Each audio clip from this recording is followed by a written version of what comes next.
ഞാൻ ആദ്യം വനജയെന്ന് വിളിച്ചപ്പോ നീ ആരാണെന്നാ വിചാരിച്ചത്? അത് ഞാൻ വിചാരിച്ചത് പട്ടിയാണെന്നാ. പട്ടിയൊക്കെ നിന്നെ വനജയെന്നാ വിളിക്കാറ്?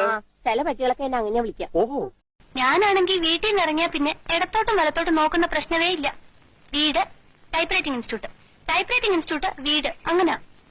ഒരു ദിവസം അഷ്റഫ് എന്നോട് ചോദിക്കുക, ഞാനൊരു സാധനം തന്നാ വാങ്ങിക്കോന്ന്.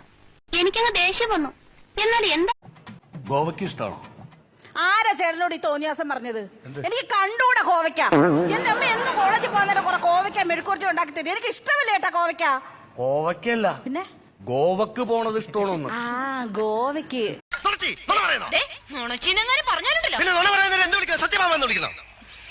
ഞാൻ പറഞ്ഞത് നേര് തന്നെയാ.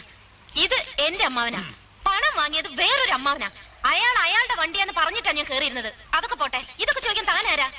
ഇവിടുത്തെ ഭക്ഷണമൊന്നും കഴിക്കരുത് നിന്റെ ജസ്റ്റിസ് അമ്മൂമ്മ പറഞ്ഞിട്ടുണ്ടോ? ആരോടും കൂട്ടുകൂടണ്ടെന്നാ പറഞ്ഞത്. അതെന്താ? ഇവിടെ ആർക്കും കളിക്കാറില്ലെന്ന്. അങ്ങനെ പറഞ്ഞോ ആ തള്ള? ഉറങ്ങാണോ? അല്ല, കുളിക്കുക. എന്താ പറഞ്ഞ? ഇനി എന്താ? അത്താഴം കഴിക്കാൻ വിളിക്കാൻ വന്നതാ. വേണ്ട. ബുൾസൈ ഉണ്ടാക്കിയിട്ടുണ്ട്. ആണോ? ആനമൊട്ട ബുൾസൈ ആണോ? സോറി.